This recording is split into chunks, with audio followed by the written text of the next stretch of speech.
You're listening to Mr. Open Banking, the only podcast dedicated to exploring the open banking movement.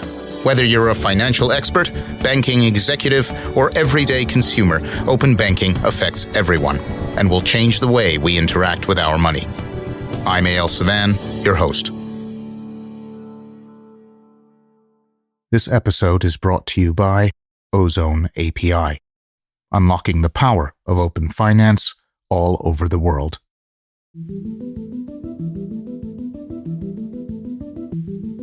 This podcast is now more than 5 years old. In that time, the global open banking community has grown enormously. Some form of movement or initiative has now sprung up in over 90 countries. While different places approach open banking in different ways, the core idea is now well understood.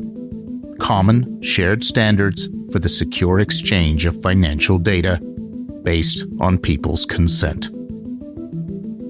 In my time as Mr. Open Banking, I have had the pleasure of speaking with experts and innovators from many of these places.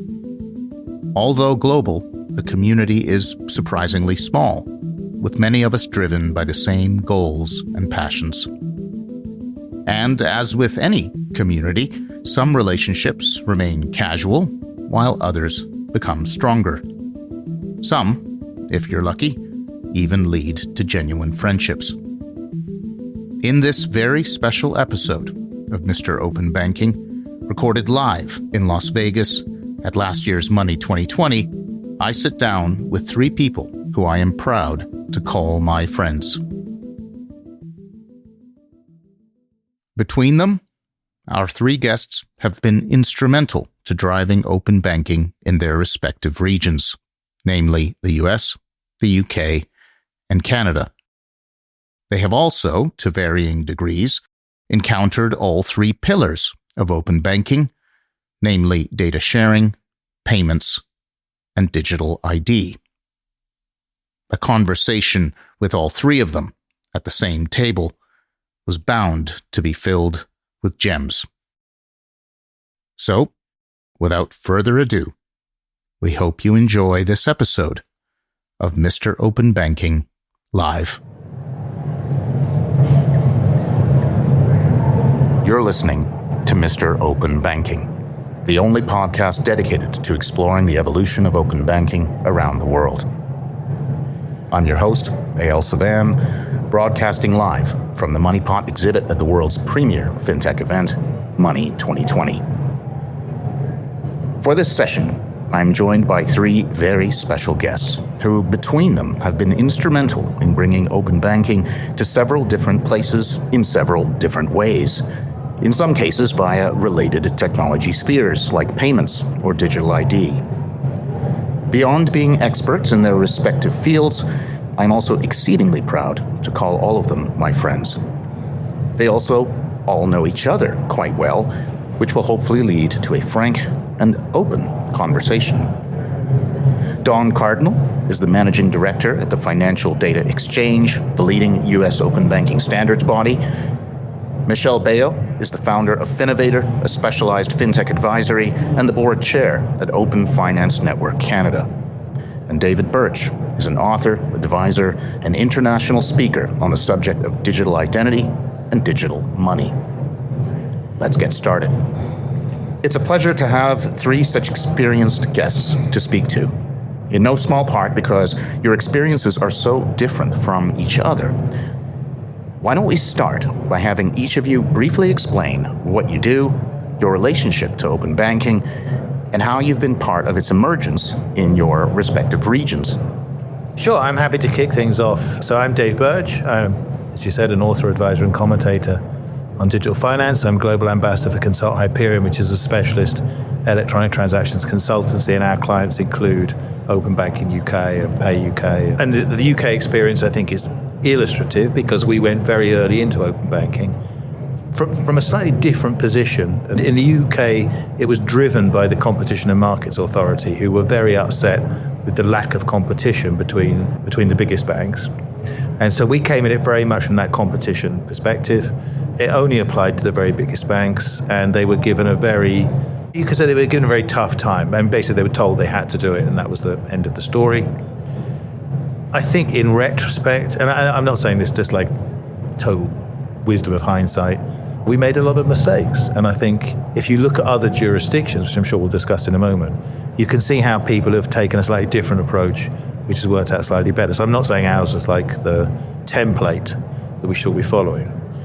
But what I will say is, in terms of the goals of it, I think the competition goal hasn't been met particularly, because the competition goal was stated in very narrow terms in terms of account switching between the major banks. Like, in other words, they were using account switching as the barometer of whether the competition was going up or down. I personally think that was a very bad measure in retrospect. It didn't really do anything. But in terms of bringing innovation into the space, and I personally am an investor in a small company that's building on top of open banking in this space, I think it's gone in really interesting directions. And a lot of those actually aren't anything to do with core banking. It's using banking data to provide better services in other sectors. So yeah, we went first, we made a bunch of mistakes, but I think our use cases are useful. You had the courage the first draft of the UK, and you proved it could be done with large amounts of data. And there were a lot of things and decisions that were made early on that are reflected around the world. So, for example, everyone's using REST APIs, everyone's using JSON. I think an OAuth variants for authentication. So there are a lot of things echoed around the world. So I wouldn't be too hard on it. Now, in the States, by the way, I'm Don Cardinal, Managing Director of Financial Data Exchange. Sorry, I jumped right in there. I retired from banking about 6 years ago to lead a market-led way of doing open finance. The idea being, what does the customer want? What data are we seeing flowing out through the firewalls? What's a better way than screen scraping with credentials? And then what's the customer demanding with their thumbs? They used to vote with their feet, now they vote with their thumbs. And then that's what we build. And so we started with 22 member organizations, about 2 million users benefiting on these APIs. We're now over 200 organizations, roughly 94 million consumers, unique consumers benefiting from this, and several billion transactions a day. But we went straight into open finance. The idea is, what does the customer want? Well, everything that was being scraped had to be accounted for in the spec. And so it was very much of, what problem are we trying to solve? And so we let the customer tell us what to solve. And I have these wonderful members that if you give them, talented engineer, a stack of Legos or Tinker Toys or whatever, they will build wonderful things, which is why we have corporate and treasury and payroll and fraud reporting and tax and a variety of other things that the markets demanded, but no one told us to build. So much to jump in on. Michelle Beyo, CEO and founder of Finavator, as Eyal said, also the president of the Open Finance Network. My journey in open banking actually started when I was working for a blockchain company focused on digital identity, consent on blockchain, back in 2018. And as I started to learn externally about what was happening in the UK, I was inspired by the concept of data ownership. To me, it's a human data right. I want this to be something that goes beyond open banking to open finance to open economy, because I truly feel the need to be able to control my data, because that is not something we could do. Even if you're tech savvy, and try and ensure that you don't use apps that are taking all of your data and utilizing it in ways that you're unaware of, there's no way to delete my data. And I live in Canada, so there's currently still no way for me to delete my data, but I look forward to the future where across multi-intersections, I'm able to do so based on an open banking ecosystem. And I became the president of the Open Finance Network after being a board member for 2.5 years alongside Eyal. So very passion project driven in Canada as we try and look beyond. Canada's kind of behind in multitude of ways that we could get into, from real-time rail to open banking to digital identity, but we do have usually human rights as a core infrastructure in Canada. So if I look at it from a human data right perspective, that's what I'm trying to push forward on. But from a Finavator, I started my company 5 years ago, largely because I won Money 2020 Rise Up, where they picked 30 women out of 500 around the world back in 2019. And I was one of those lucky women. And when I found out I won and I was still at that blockchain company, I started Finavator 24 hours later so I could announce that I was the CEO of Finavator, and I was going to take everything I've learned from digital identity. I was in telco for 6 years. I was in online shopping affiliate marketing for 3. So I was just trying to take all of that knowledge. Everything I've touched is touching the future of finance. So Finavator is a future of finance consultancy. Here in the U.S., just a few days ago, on October 22nd, 2024, the U.S. Consumer Financial Protection Bureau, or CFPB, released their final open banking rule based on Section 1033 of the Consumer Protection Act, known as Dodd-Frank. Although Don is likely more familiar with the rule than Michelle and David, I invite each of you to share your perspectives on what the rule says and what makes it unique or not compared to other open banking rules around the world. So a svelte 600 plus, or nearly 600 pages, there's still a lot to go in. And when you lead a market-driven consortium of over 200 organizations, we still are conferring over what it is and what it means to our membership, from the bigs to the smalls, from the providers and the recipients and service and technology companies. So we're still noodling over that before we come out and say anything publicly on it. There's a lot to go over and a lot to get consensus on. So it takes a while to herd a lot of cats, but stay tuned, there will be more. I see so much. Like 600 pages is a lot to try and ingest, and I can admit I have not read all 600 pages, but there's been some really great summaries put out, and ingesting what I've seen, for me, I see Australia as a beacon in the sense of their consumer data rights, because it was a data ownership, not a data portability concept, and that looks like that's something that's coming out of the US, that it's more of a data ownership than data portability. Also the fact that payments is included to get to a pay-by-bank play, where that is not considered currently in Canada and was a later on addition in many other countries. So it's really interesting to see that we're going to get right into the meat of what this could be GDP growth wise, competition wise, by getting into pay by bank. And I think having a phased approach from a largest bank to smaller bank perspective, going from April 1st, 2026 at the larger banks, followed in for basically a year. Every year there's a different tier of banks bringing their infrastructure into the fold all the way up to 2030. So it's giving that path to allow people to take their time to get in, but also maybe credit unions jumping in early if they want to take advantage. So I think there's so much to dig in on, but those are 3 points. We have a lot of credit unions and credit union service organizations as members. We have the whole range of early adopters to fast followers to, again, some folks who are secondary followers. And so shout outs to Boeing employees, Credit Union of Colorado, PSCU, even UW Credit Union. And so we have a lot of community institutions who are active in the space. And if you will borrow a metaphor, punch way above their weight. I'm annoyed with Michelle, actually, because she just said pretty much everything I was going to say, because maybe we put it into the same ChatGPT. It told us the same. I'm joking, she didn't put it into ChatGPT. I think 2 things that stood out for me. You're right about the rights-based approach, and actually we've discussed that before. I think the way that Australia changed the way people think about that was really interesting, and I think it's affected a lot of people's thinking, and I think you see that reflected in 1033, and I personally agree with that. I'm very supportive of that. I think one of the big mistakes we made was we didn't have a staged implementation. I think that also really helps. We just said, the big banks have to do it on this day. And I think in retrospect, it might have been better to say, okay, the top 4 banks do it on this day, and then a bit later on the next one. And you could also stage it by functionality as well, because I think one of the interesting lessons, if you're looking around the world, places like Hong Kong, Brazil, places like that, they also didn't do the whole thing on day one. They went with what we think of as read first and then read write later on. So I think staged approach is good. That's a different thing. But the heart of it is a very different view from sort of the UK competition base, which, as Michelle said, is more about fundamental data rights. And I think in the long run, that is actually the better way to organize it. Both Michelle and David brought up this concept of data rights. So let's go there. While it's commonly called Section 1033, the CFPB called their rule personal financial data rights. They didn't call it a payments directive like you saw in Europe. They didn't call it a competition order like you saw in the UK, although competition is most certainly a priority. Similar to Australia, they called it a data right. What is the significance of that decision? In terms of the long-term evolution of what you might think of as the sort of post-industrial, online, whatever you call it, economy, I've bored people to tears saying this for many years. It's identity that becomes the core resource. That's the important thing about you.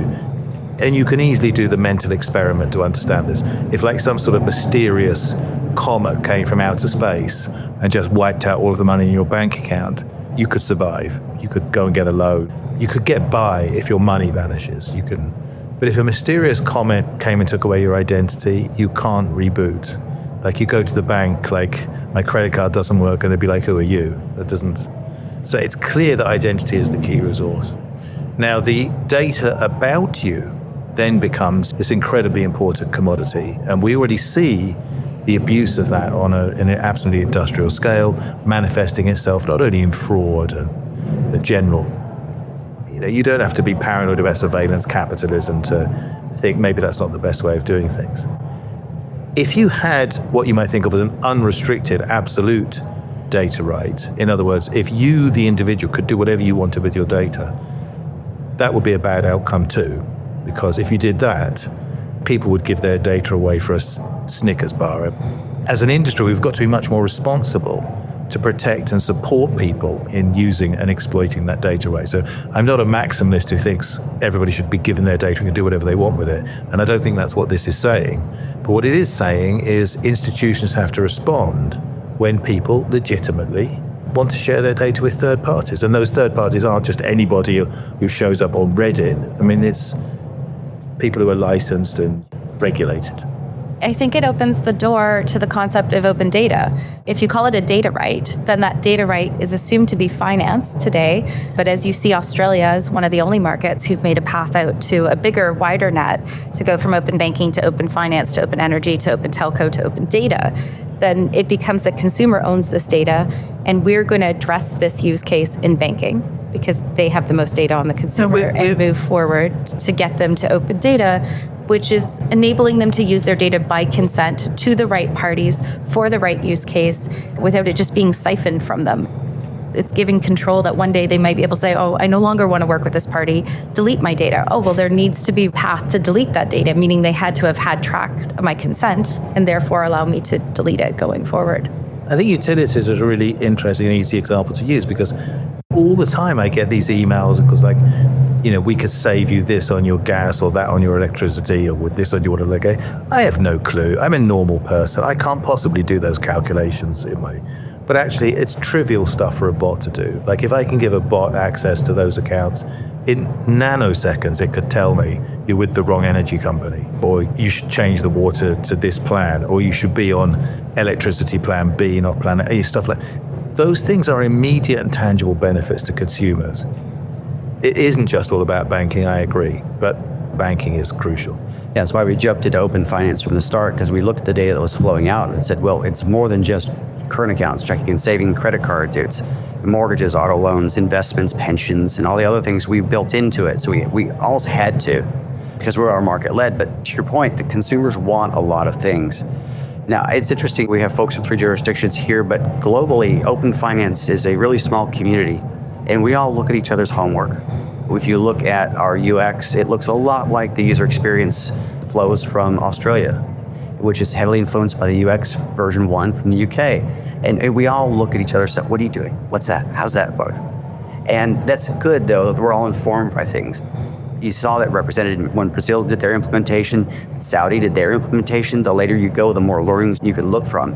So again, we still all stay plugged in. So again, I think we will expand into other data types simply because there's consumer demand, which is why those data types I mentioned earlier, because they all work. Now we're going to see ancillary things that are tangential. Payroll data, we have a payroll task force, we have a fraud reporting task force, because they're tangential to the other things. And you're going to see this slow amorphous growth because the customers are demanding it.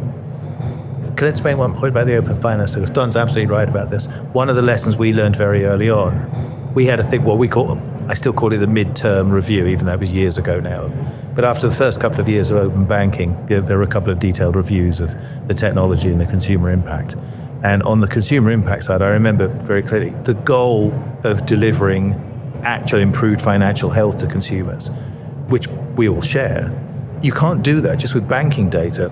If I really want to improve your financial health, I need to know your mortgage, I need to know your credit cards, I need to know your retirement.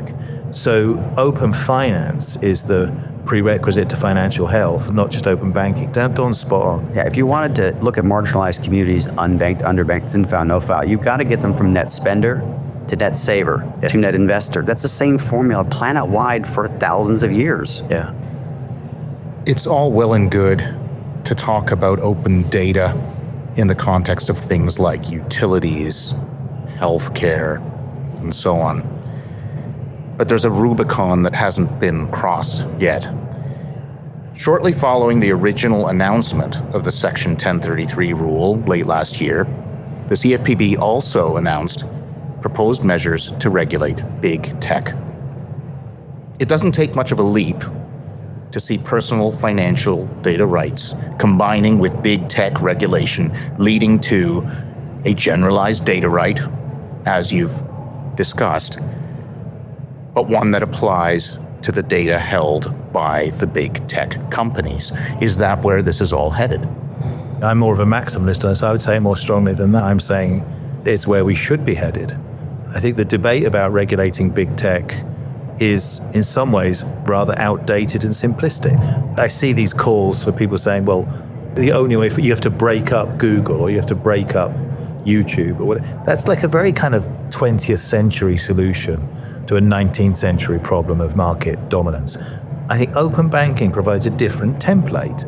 If you want to have an impact, to have a more competitive environment, you don't need to break Google up. You need to open them up. And so when I could come up with the most brilliant new social network, the most brilliant new travel management program, the most brilliant, and it wouldn't matter because I can't get access to the data. If things, stupid, trivial things like I'm sick to death of Twitter, I'm going to go to some other thing. I want to take all my friends with me. You can't even. It's like if you want real competition, breaking those companies up is a ridiculous. Like that belongs to railroads and steel and stuff like that. The point about data is much more that, like, if you really want to make more competitive industries, then I think open finance is a template that can be applied to those other industries. I should be allowed to go to another social network and say, you can have permission to look at my Facebook graph or whatever. So I put it much more strongly. I think it's what we should be doing. I think it's like layering into the fact that if Google's using my data for some other platform that they already own, that I also utilize, I want to be the part of the consent that allows that data to be utilized. I want them to have that regulatory oversight so that I delete my history. I don't track my history on anything that I facilitate, as I'm trying not to create the biggest data record in the world. And I literally read my kids' T's and C's on every app on their phone because I also know that they're being tracked and that there's data being utilized. I think Apple and Google and anybody who has a phone should have a mandate that I get to choose my privacy policy, and then every app that breaks that privacy policy alerts me before I download. I shouldn't have to read the T's and C's. I should be able to say, oh, this is how comfortable I am with sharing my data. Give me every app. Oh, there's no apps. Maybe I'll expand a little, but I want an overarching, I don't want to read anybody else's T's and C's on the apps I download for my kids or for myself. I want these providers to protect me at the layer that I want to live. I don't want free apps. I want to pay for ChatGPT so that I at least know that I have some control and I don't let it feed the machine. I think people need to understand, if you're going to use infrastructure, read it so that you maybe need to pay level 1 or level 2 so that you have more data rights. You don't have any data rights if it's free. You have to know you are the product. So I think it's getting to that mentality of, if they were regulated to ensure I had, this is my level of data sharing, then amazing. Then I don't have to think about it to the same degree. I think we as an industry, have to make those protections part of the infrastructure. You don't, I know it's but like when you buy a car, they don't give you here's some interesting things you could read about seat belts. We suggest, it's like, educate yourself about crashes. You don't do that. It's just like, that's the infrastructure to protect people. And we don't yet have that in this space. And I think it's not that hard to imagine how that might work. Well, we do have some of that. I mean, with data standards and guidelines and common taxonomies, I think we allow to do that. We think about the car example. You have that sticker that says, here's the features, here's the gas mileage, here's how it complies to environmental EPA laws. And so we have a lot of that, but you need a common taxonomy or standardization of the elements. And from there, you can build common elements. And then you further empower the consumer who's used to seeing I know what these Legos look like. Okay, I know how they work. You don't have to tell a 3-year-old how to build with Legos. They understand natively. Let's try and zoom out, look at the bigger picture. Ultimately, the consent-driven sharing of data, whether that's financial data or open data is really only one pillar of a complete open banking or open data environment. To complete the picture, you have to have payments so that money can be moved around, and digital ID so that transactions and consents can be properly verified. What is the role of these other two pillars, and what is their relationship to open data at large? Let's start with payments. What do you see happening in the payment space around the world? Well, I think you have to look at PICs, right? Like, first of all, real-time rail is in 88 countries. It's just come to the US. It's about to come to Canada someday in the near future, maybe a couple of years from now. And I think what you have to realize is the role of real-time rail is instant payments, but you need digital identity to have good instant payments.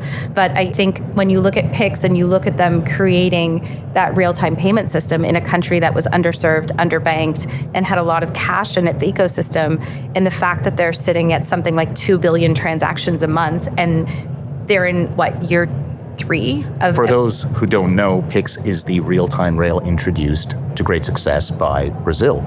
Yeah, so they're at 150 million users in 2023, and they're 3 years in. So that mass success from a push into the market. And they've done it with a digital identity play in that same respect, but I know that's not part of the question, but that you're looking at payments from a real-time rail, from an instant pay by bank. It's so crucial to take a market that is underserved and underbanked and bring them into digitization of the future. And it helps GDP at the same time, because there's a lot of off-the-record payments that are now on the record, but people are happy to have had access to it, because before in Brazil, carrying cash is not a safe action to have. So if you're able as a merchant to take in digitized QR-based payment infrastructure, and the person across from you has a digital identity with a QR-based payment infrastructure, and no one's exchanging cash, you can't really steal this money. It's going directly to their core bank. So I think that there's a lot of innovation coming from real-time rail in tangential path of open banking and digital identity. Well, I think it illustrates a better way of... So it goes back to that competition point again. So, and I'll use Australia as the example, because we were talking about it earlier on. So merchants in Australia are upset about the cost of payments. They go to complain to the government. The government says, okay, we're going to limit interchange fees. I mean, depending on who you read, not a lot of that gets passed back to consumers. The merchants keep a lot of that, which is what I would do if I was merchants. And you really get nowhere. If you want to reduce costs, you need more competition, not more regulation. And what in places like Brazil is, once you provide these open interfaces that people can build on, you provide the real-time rails for people to communicate, you don't need to regulate, because you get the competition. You would think that would be the American way of these things.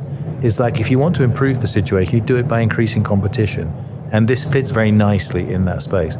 To the point about digital identity, which I think is actually, and that's one of the key lessons you could learn from us, because we didn't do anything about digital identity. So you end up with everybody having to build their own directories and things, whatever. I think that which is not a bad thing, because I can see out the corner of my eye Brendan from Consensus, who's built a very successful company managing those identities and that. So it wasn't bad for everybody. But as a lesson to learn from us, I think we did it slightly the wrong way. It would have been better to have done something about identity and the consent management. I'm going to reel you in a bit, David. We will get to digital ID. Okay. I would hate to think we went past that. I wanted to verify a quote. I think I remember you penning a quote, say, payments is just identity plus bookkeeping. Yeah, I was a bit.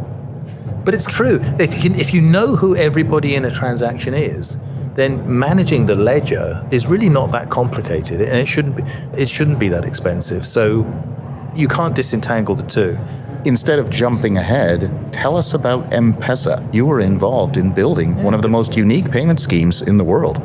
Yeah, it's true, because Hyperion did the original feasibility study for M-Pesa all those years ago. Yeah, one of my favorite presentations, I've got it on my laptop, is the PowerPoint from when there were 7 agents and 1,000 users of that sort of thing. But I think that kind of illustrates the point, which is, if you build something, and of course this is person to person, it's to your point with PICs. If you build something person to person that works, and is, for the market it's intended for, is easy for everyone to use, you don't have to think of all the applications yourself. People come in and they automatically pull it into these.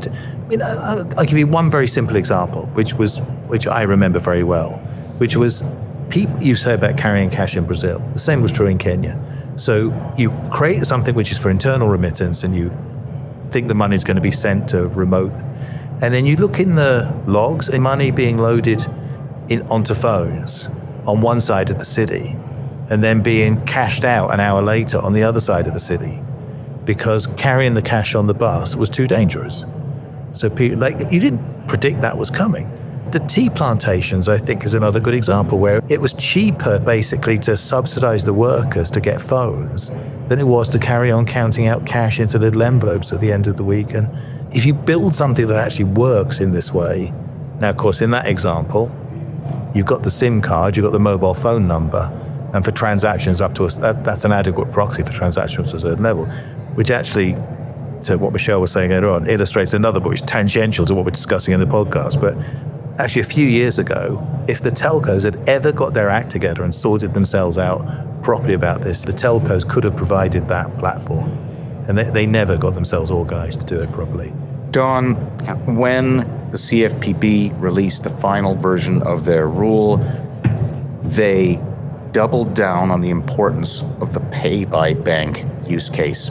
Although the regulation did not go to the point of including payment initiation explicitly, clearly they highlighted the increase of competition in the payment space as being a goal. Your thoughts? I'm going to take a more macro view. I think the extent that you have common and hygienic and then standardized information of any type, it's going to allow people to have, one, lower barriers to entry and even the table stakes for all players. Two, it facilitates competition.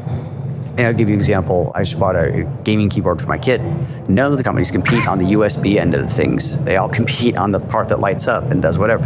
And so I think the extent that we facilitate competition, I think that's an important piece. But beyond that, I'll leave it to all the really smart people out here on the floor to come up with the new bells and whistles. All right, David. Let's get to the thing that you really want to talk about, digital ID. As that third pillar, what is happening in the often politicized world of digital identity? Well, what's happening is nothing, which is why fraud is completely out of control and nobody knows who anybody is and the internet is a complete mess. What should happen when we start thinking about open banking? I'm old school, so personally I would prefer if the banks would get together and sort this out themselves. I'd prefer that they did that. But the reason why it's such a priority in this space, is, which I think a lot of people in the audience won't really have thought about, is because the era of AI is on us. And a very good friend of mine, a guy called Mike Kelly, who wrote the VRP standards for the UK open banking, wrote a little ChatGPT plugin called BankGPT, which used the UK open banking API standards. So that his AI could talk through the API to his bank. And it really wasn't that complicated. And a lot of the things people do with open banking are actually not that interesting. Like, we're human beings, we have much more interesting things to do with our time. So one of the angles on open banking that I think is underthought about in strategic terms is quite who is going to be using these APIs. Because when we started open banking, the idea that you would have AIs accessing those and doing payments and making decisions was never even thought about, and now it's right on us. And I'm using that to illustrate a particular point about digital identity, which is we think about digital identity when we're just talking about it. You think about the identity of people. That's one little part of it. In this online world that we're talking about, this open finance infrastructure is there to support people, yes, companies. The identity of companies is very problematic, and in fact even more complicated than the identity of people. Things like the identity of your car. How does the gas station know that it's your car? How do they know that it's got your permission to do these kind of things? AIs and so on. Now, if we're going to revolutionize what's going on in this space, we have to start thinking forward. So, in my view, digital identity is just like a big problem right now because we don't have it. It's also fundamental infrastructure for going forward in the future. And there's progress, there's things like mobile driving license, and it's like there's nothing happening. But we're not where we should be, are we, Don? I mean, state of Colorado's got a mobile driver's license now, and there's a few other pilot. But I want to go Professor Don on you just a little bit. If you think about identity, it's a series of assertions. I am David Birch. This David Birch is indeed a world-renowned expert, and the carbon-based life form sitting here is indeed David. So when you look at some of the assertions, Open Finance allows you to, for example, connect to your Barclays account and determine by preponderance of signals that beneficial access, the account tenure, that it's likely owned by a synthetic that was made 15 minutes ago, based on the behaviors, that it does indeed correspond to who you are. So there's strong eKYC and identity signals within Open Finance data that are useful as we build that identity, which again is a preponderance of signals that assertions are more likely than not true or false. I think it also provides a very simple solution to a lot of those things. If I go to log into, I don't know, some new thing, I'm logging into some hotel or something or whatever, the idea that I could just be bounced to my bank, log in at the bank, and the bank could send back those assertions. So now the hotel knows, well, apart from anything else, the hotel would know I'm a real person, which it doesn't know at the beginning.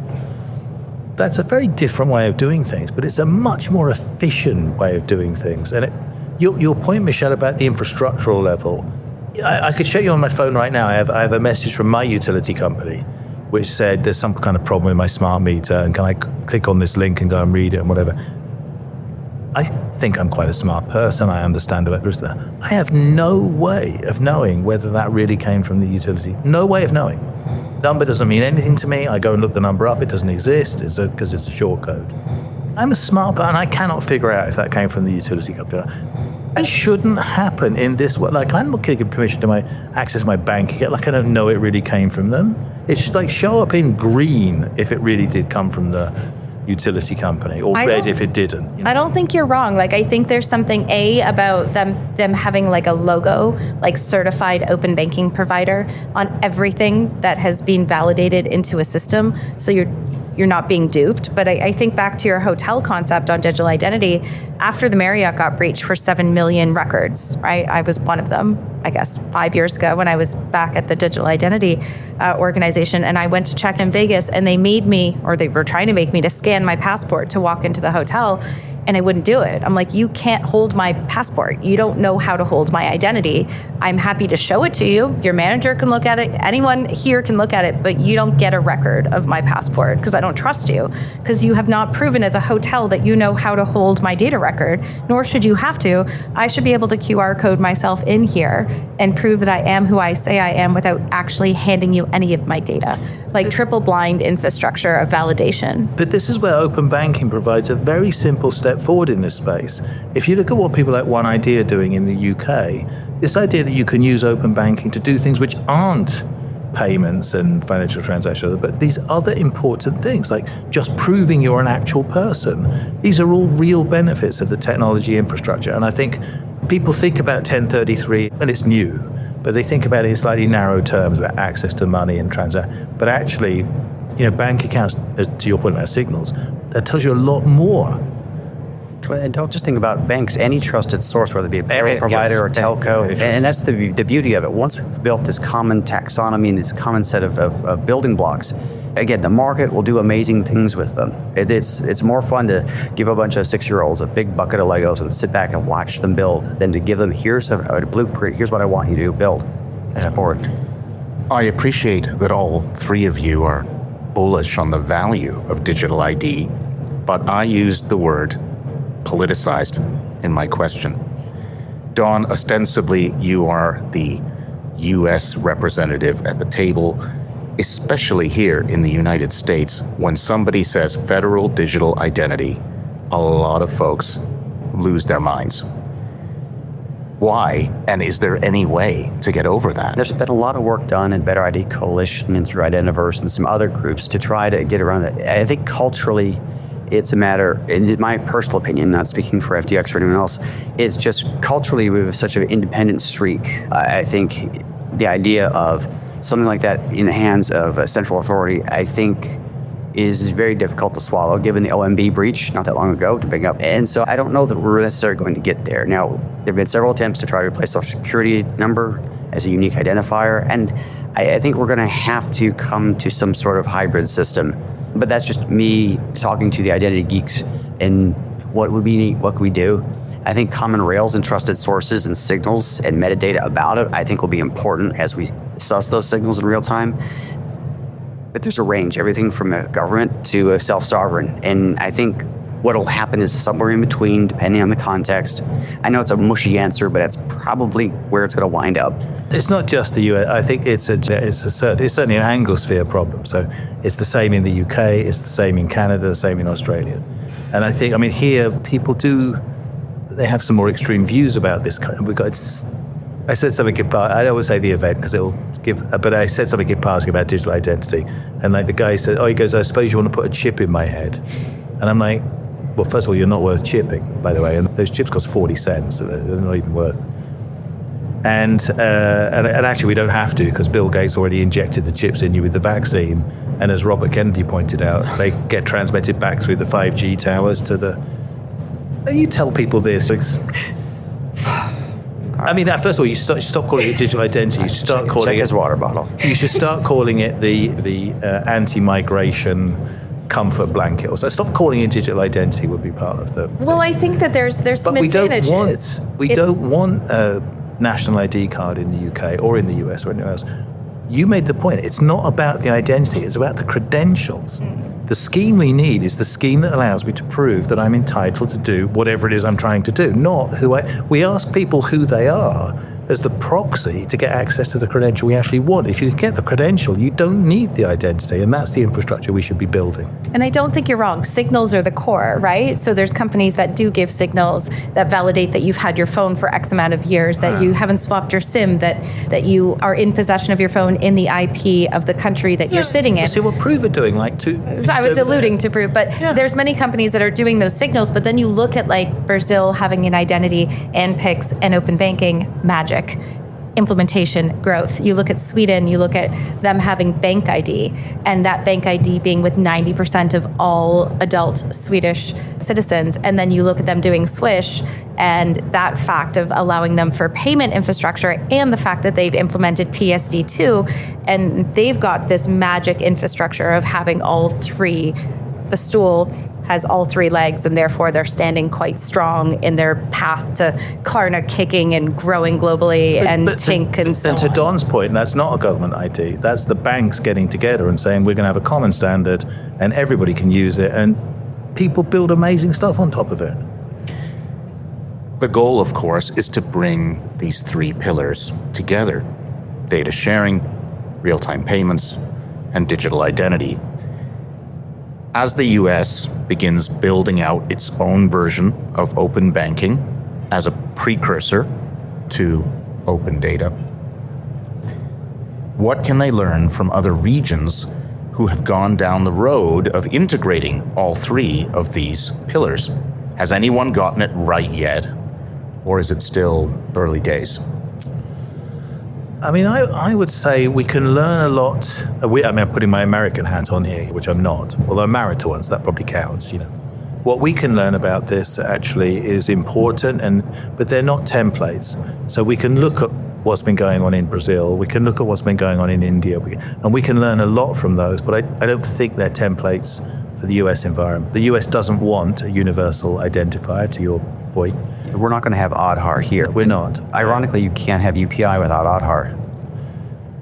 But we could have an alternative way of credentials-based and so on. So that's why I said we can learn from those things, but they're not templates for the US. What I would say about the US, I think, and I can say this as an outsider, is, and people think it's a bit of a stereotype about US entrepreneurialism or whatever, but it's basically true.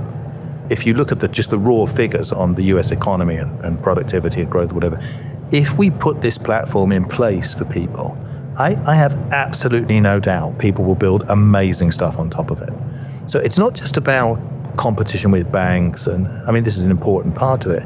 It's about infrastructure for the next generation economy. It's about growth and GDP. It's really an important part, what people call DPI, digital public infrastructure. It's really an important part of what the US should be building right now, just as important as, not that they build any, but roads and dams and bridges and things. Well, I feel like you hit on the most important point. When I look at open banking, the thing that gets me excited, especially when I think of open data, and how we get to that path is GDP growth. And GDP growth happens by creating new roads that have painted lines, that have exits, but that also facilitate small businesses, which are the lifeblood of almost every country that we know of, facilitating faster payments, but also having better access to loans, better visibility to get loans, because like in Brazil alone, 30% more loans went out because they were able to de-risk small business, because they were able to get in new insights they couldn't see without open banking. Because they could see the data. Yeah, and then their interest rates went down to small businesses by 2% because they were able to de-risk them and understand their cash flow infrastructure better. That's GDP growth. Like Canada's desperate for a GDP growth path. I know any country, if we look at this as a GDP growth 2030 perspective to get to open data, that's a whole different discussion. We're not trying to curve off the growth of this. We're trying to find how do we get to the GDP part and where do SMEs win, and let's focus on them. Because if they win, then we could do all the cool stuff too. But we got to pick a path to a use case that's going to really drive growth. Agree completely. New favors of maple syrup just isn't going to cut it. So agreed. And the nice thing about us entrepreneurial folks here is in the States is we do look around the world, from our friends in Britain, Australia, India, Brazil, who's done great work, but even Saudi and even South Korea and Singapore. And they've each had areas to learn from. And you're like, that's interesting, that works in this case, that might work here. And it gives us some guideline of things to try. And we're willing to try a lot of new things and experiment and grow. I think that's the beauty of it, how we've been able to do. And we've got like 700 data elements in FDX now. It's insane just how much people are like, hey, this would be great. And we do. Digital wallets have recently taken center stage in the discussion surrounding open banking. There's about a half dozen competing standards out there. The EU is moving to create a unified one for the entire region, and notably, even the CFPB Section 1033 rule has included digital wallets in their scope. Where is the digital wallet space headed, and how does it fit into this open banking, open finance, open data puzzle? I think actually that's one of the things where I've changed my mind a lot in the last. I think if we were having this discussion a year ago, we probably would have said, you know what, Apple and Google are just, their wallets are great, they own the market, like why would you think of doing it any other way? There's been a few things that have happened recently which have changed the thinking on this sort of thing. 1033 is one of them, opening up the data. And one of the reasons I say that is because a wallet is a way of organizing identity. I mean, like no one has money in their wallets. I mean, not in developed countries. A wallet is a place where you store identity, your cards, so the wallet is about, and that identity can come from a lot of different places. So the first thing is the wallet itself is becoming something much more important than just a place of payments. The second thing, and there's a technical issue, the technical thing is I think we didn't see Apple's move coming. We all thought that Apple would hold on to the closed, secure element for a lot longer. I think that took a lot of people by surprise. And that gives other people the opportunity to put their wallets onto the phones and compete, not just for payments, but for travel and sorts of other things. And the third thing is, I think, and an observation I think a lot of people on the floor have made, is the things that Visa has been announcing around Visa Flex and shifting to credentials-based has also woken a lot of people up to the fact there's going to be competition in the wallet space now. So I think I've changed my mind. A year ago I probably would have said, I don't know, I can't really see past Apple and Google. I think now it looks a lot different. Yeah, I can say I worked for a company, and back in 2015, we were shutting down a wallet that was created between a telco, ourselves, and a network. And it was too early. It was too early for the whole concept of wallets. People weren't there yet. Then you're right. Then it went really Samsung, Apple, Google concept. And you're talking about the NFS chip from an Apple perspective, like opening up their accessibility. You got to think like this is going to be the next ground that people are going to try and fight over, because it's the new top of wallet, right? You wanted to have your card as the top of wallet, the one they thought of, the one they wanted to pay with. Now you want to be the top of wallet in the sense of you need to have this Well, concept, you don't want to right? be top of wallet. You want to be the wallet. Well, yes, sorry. You want to be the wallet, not just top of wallet. Because Yeah. before it was the concept of a physical opened wallet and you being the top card pulled. Now it's, you want to be that wallet that people think of when they double click on their phone. What are they pulling up? And how are they going to try and convince you to choose them? And are you going to have multiple wallets is the other question. But they're all going to have to go into 1033 open banking. Well, and that's the beauty of common open standards. Any data provider, and that's why I harp on you, Dave, about it's not just about banks yet. It's other data providers can share data out in a common format. And again, we don't compete on the USB end of the keyboard. We compete on the shiny, the gaming side of things. And so I think this will just make competition even more fierce, if you will. And again, competition always benefits the consumer, and to the extent we're supportive of that. That's why we have wallet providers as some of our members, and we'll continue to serve the market. Don, your thoughts on the inclusion of digital wallets in the scope of the regulation? Oh, good. We're still reading through that. We'll go through that as time allows, just with our whole membership. But again, anyone can use FTX, and we want everyone to use FTX. Open banking is now active in over 70 countries around the world. When considered in the large, using the term that David used, digital public infrastructure, or DPI, who is going to lead? Who is going to follow? And what will this all mean for global stability and peace? How should I know?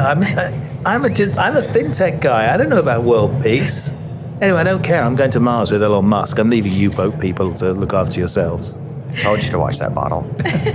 I think I don't have the answer other than the fact that if I look at when I look around the 70 countries in the world and I sit in Canada, largely jealous of every other country that has driven forth. We're still just, I think I describe Canada as our foot is on the starting line, but we haven't moved just yet.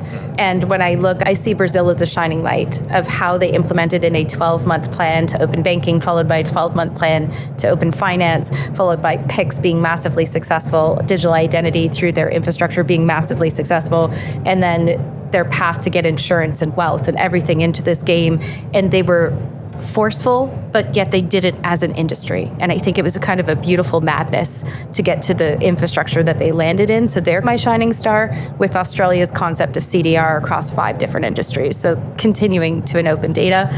I don't know how we can all visualize that, but I'm excited that 1033 dropped last week. Like, it has given me renewed sense of we are going forward. Our friends in Ottawa remind us that slow and steady wins the race. So fear not. You get the learnings from everybody else who went before you, so that's not terrible.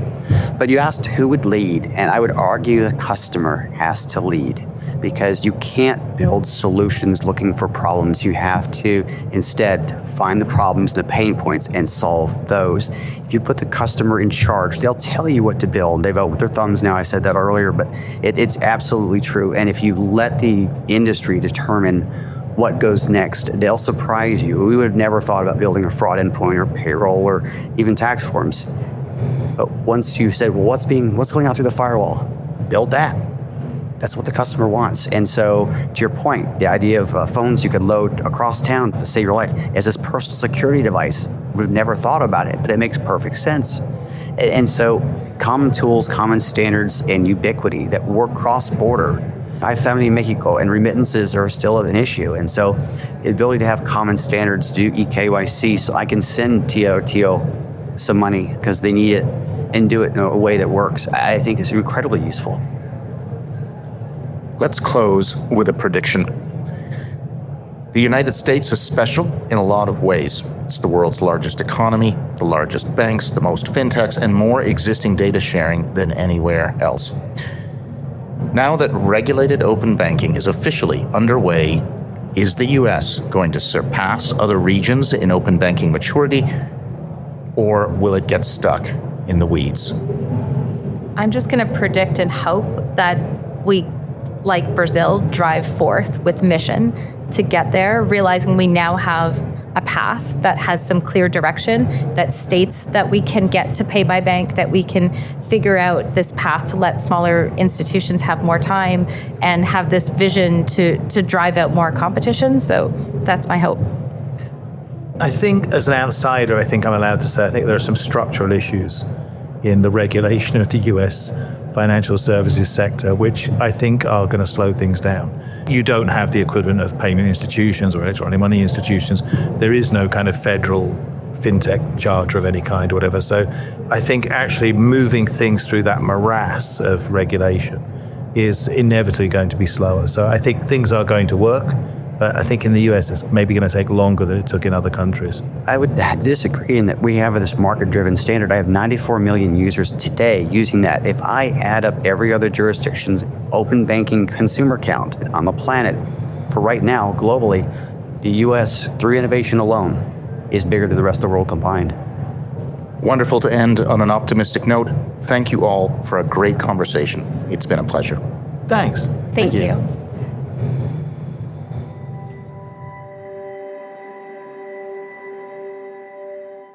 Given their sweeping and varied experience, it comes as little surprise that our three guests provide a whirlwind tour of all things open banking.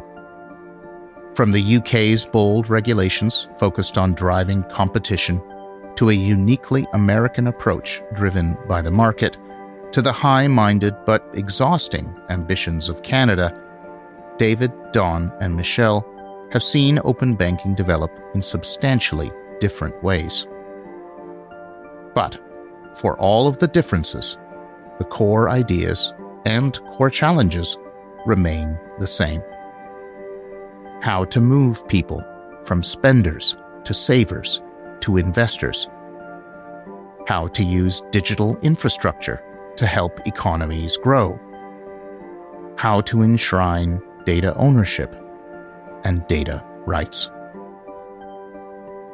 These are the questions that drive the open banking community all over the world. Our countries may be different, the way we view our banks may be different, how we view our governments may be different, but we all sense that there is a common flaw.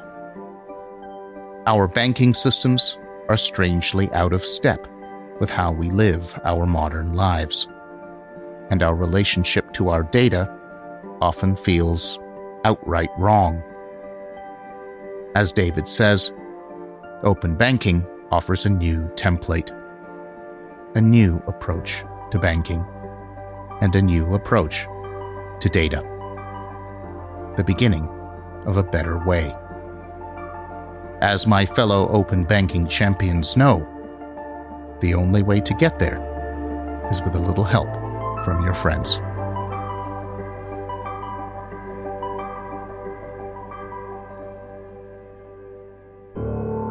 Thanks for listening to Mr. Open Banking, the podcast that explores the ongoing evolution of open banking and its impact on our lives. Make no mistake, the rise of open banking is going to change financial services forever, and we will be covering that story every step of the way. This is your host, Eyal. Until next time.